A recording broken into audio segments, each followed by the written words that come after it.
Alors, autre question, donc on change de sujet. Moi je suis libéral aussi.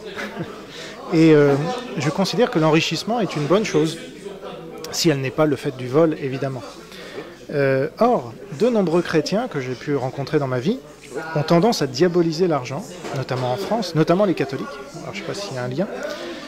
Ils diabolisent la réussite personnelle et ils citent souvent la parabole de Jésus sur le chameau, tu sais, et la tête d'épingle, que tu connais mieux que moi. Ou encore le fait qu'il ait chassé les marchands du temple. Mais pourtant, je ne sais pas si tu connais Charles Gave, qui est un économiste français. Bon, il a écrit un livre intitulé « Un libéral nommé Jésus ».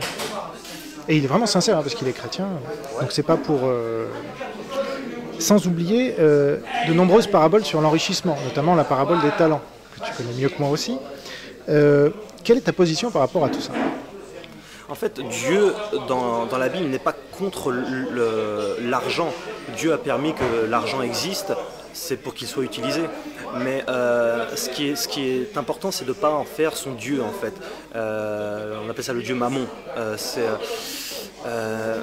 En fait, c'est comme tant de choses, c'est comme même la télé. En soi, c'est pas une mauvaise chose. Ça dépend de ce que tu en fais.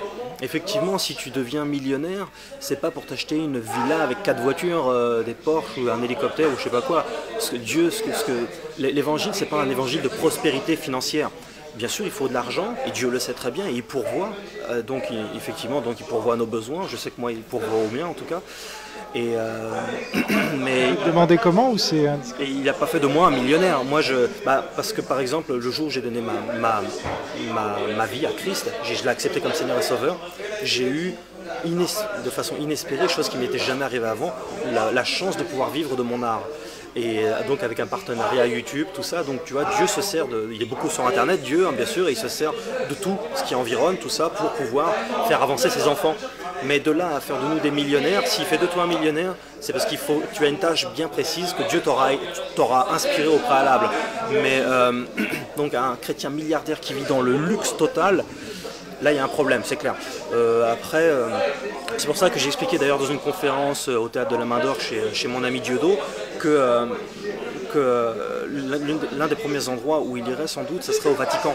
Parce qu'ils ont même leur banque à eux, et on sait qu'il y a des choses tout à fait obscures au sein même du Vatican, et que c'est effectivement dans l'Apocalypse au chapitre 17 qu'on nous parle de la prostituée. Bon, j'ai l'intime conviction, et je suis loin d'être le seul, qu'on nous parle à ce moment-là, effectivement, du Vatican. C'est-à-dire qu'il irait au Vatican pour chasser les marchands du temple une nouvelle fois ? Le Vatican qui sera sur cette colline,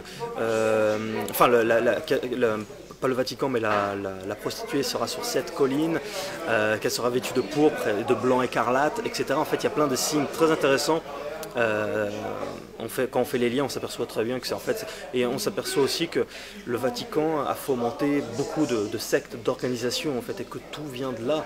Les Templiers, les Jésuites, qui ont créé la franc-maçonnerie, la franc-maçonnerie a créé justement le Ku Klux Klan, qui ont créé aussi la Nation of Islam, qui ont créé aussi les témoins de Jéhovah.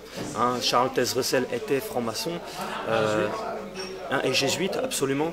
Donc en fait, on s'aperçoit que tout est lié. C'est un grand arbre généalogique et tout remonte au Vatican. Voilà en tout cas, les études que je fais, ça tend vraiment vers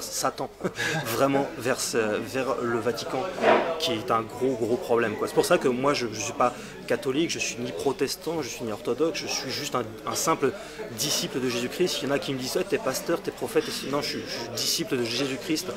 Et j'en profite même parce que je sais que je vais toucher encore une audience, c'est qu'il y a beaucoup de gens qui ont tendance à me déifier, mais tu sais, à adorer, parfois de ma façon un peu disproportionnée.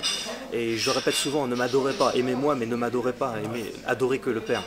C'est important de le répéter.